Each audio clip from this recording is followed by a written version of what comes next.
On March 17th to 20th, 2025, Proline Film Academy, in partnership with the Uganda Communications Commission, UCC, successfully conducted a 4-day non-stop filmmaking capacity-building workshop in Tororo for the Eastern region under the UCC Regional Film Competition 2025.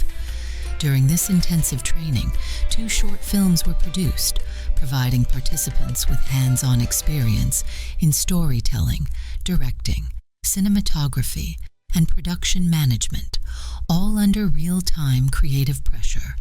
One of the projects was a fast-paced action short, showcasing the participants' ability to work creatively within logistical limitations.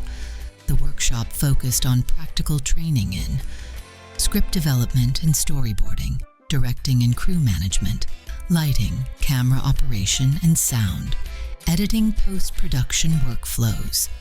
Participants were divided into 2 teams of approximately 20 members each, allowing everyone to get actively involved in each stage of the production.